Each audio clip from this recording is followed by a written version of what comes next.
Ano ba ang emergency fund?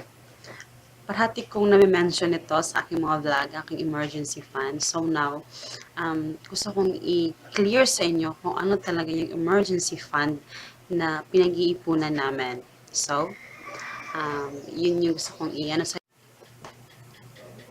So, stay tuned.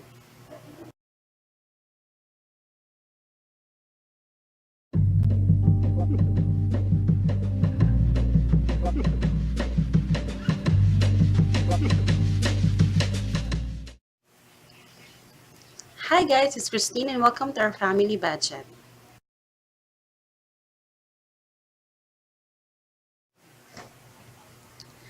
So first, emergency fund is a savings. A savings for emergencies. Um, ito emergency fund is a part of a 7 baby steps ni Dave Ramsey. So please check out his channel, Dave Ramsey. So, yun yung sinusunod namin. Yun yung pinaka-first na baby step 1 na aming sinusunod. So, we have to save, sa kanila is $1,000. So, sa atin dito, mga more or less, mga 45,000, I think. Parang ganun. So, yun yung target namin na ma-complete namin ang 45,000 na ilagay dun sa aming emergency fund. Savings ka for emergencies like, no, ang panganganak is not emergency, okay?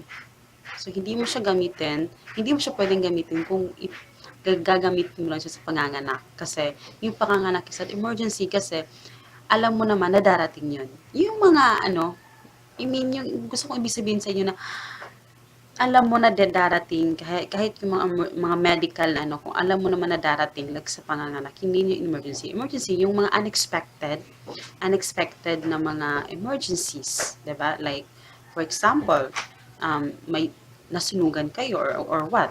So, it is emergencies. So, kami ngayon, ang pinupuno pa namin yung emergency fund kasi hindi siya ganun kadali. Kasi nga, diba, we are broke. Broke yung buhay namin and sa mga last na taon. So, yun yung pinupuno namin talaga ngayon. So, Dave Ramsey is, ang gusto niya is kailangan, inaano mo talaga lahat.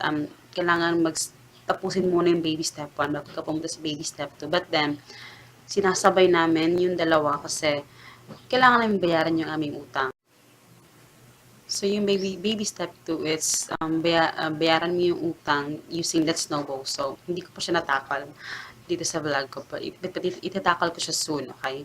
So, pinagsasabay namin itong dalawa kasi syempre meron kaming mga binabayaran iba tapos nag-aaral pa yung anak ko. So, kailangan hindi madali yung baby step 1. So, yon.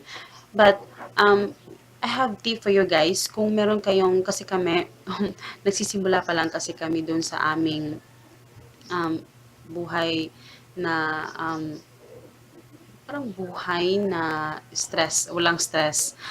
So, ngayon, hindi kami bumibili, wala kami masyadong gamit talaga, as in. Kasi naka-focus kami doon sa aming emergency fund at sa aming utang. So, pero kayo guys, kung gusto niyo magsimula sa inyong emergency fund, gusto niyo mapuno kaagad, try to check sa inyong bahay kung meron kayong mga items na hindi niyo ginagamit na pwede niyo namang ibenta. So, let go muna yung ibenta mo na siya para meron kang pangdagdag sa savings. So, I am planning yung ang aming oven. Gusto ko siyang ibenta kasi para ipangdagdag dun sa aming emergency fund. Pero, in our case, kailangan kasi namin kasi ginagamit ko din talaga yung oven. So, yun. Pero kayo, kung meron kayong mga items na pwede namang ibenta, so ibenta nyo na para mas madali.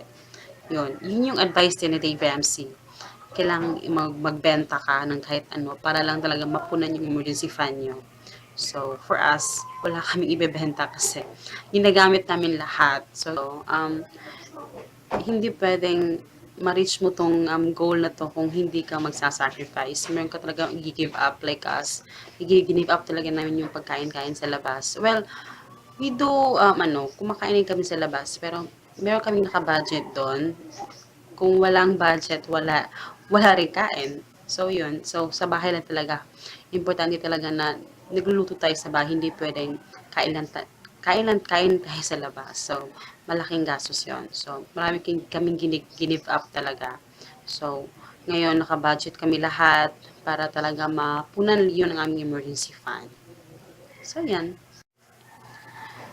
So, I hope guys, simulan nyo na pag-ipon ng emergency fund ninyo para meron na kayong ipon, 'di ba? So, pagkatapos nyo mag-ano sa ipon nyo, mapuno yung emergency fund ninyo, so, start na naman kayong mag-focus yung utang na bayaran lahat yon. So, yun. So, i-update ko kayo guys kung ang mapupuno na namin, makukumpleto na namin ang emergency fund at ang aming utang, mabayaran namin lahat, okay? So, I hope you guys enjoy and please leave a comment below and give me a thumbs up and see you in my next video. Bye!